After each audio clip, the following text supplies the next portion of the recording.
এই মাজারটা 100 বছর আগে রুম সাগরের বাদশা তিনি আগমন করছে, বাংলাদেশ আগমন করছে, বাংলাদেশ আগমন করছে। জিন্দাবাদ।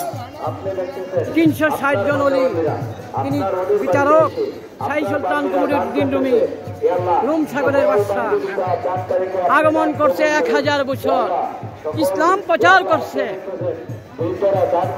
ইসলাম প্রচার করছে, তিনি ইসলাম প্রচার করছে। আসসালামু আলাইকুম। এখানে একটা তারা সুলতানের গাছ আছে, ওইটা 480 সনে। হ্যাঁ ভাই যে কথা বলছে উনি 1000 বছর পর্যন্ত উনি এখানে স্থাপিত করছে। বরগোবিন্দর সাথে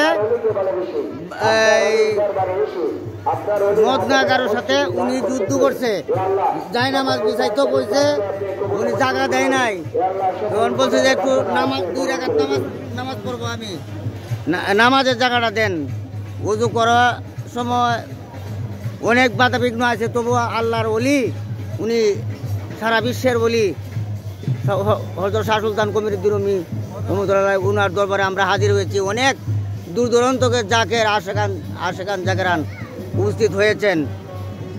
উনি প্রতি বছরে দেখেন এইখানে আল্লাহর অলির দরবারে এখানে মৌমাছির চাক রয়ে গেছে। মৌমাছি থাকনে বোমর আসে, যদি মধু না থাকতো বোমর আসতো না, বোমর আসতো না। কিন্তু এইখানে দেখেন কত দূর দূরান্ততে আল্লাহর অলির দরবারে লোক আসে। যদি আল্লাহর অলিয়া সত্য থাকে লোক আসবেই আসবে। অনেকে কিন্তু অনেকে কয় মাজার এইটা না সেইটা না, বাইকালে অমুক সমুক না, অলির মাজার আগুন। কিন্তু দেখেন আপনারও আসবেন। আমি নারায়ণগঞ্জ রূপগঞ্জ ঢাকা থেকে আসছি, শাহ সুলতান বাবা কমরুদ্দিন রুমির দরবারে আপনারও আসবেন। কিন্তু দেখেন এখানে অনেক পাগল নিয়ে খেলা, এই পাগলের দরবারে আসছে।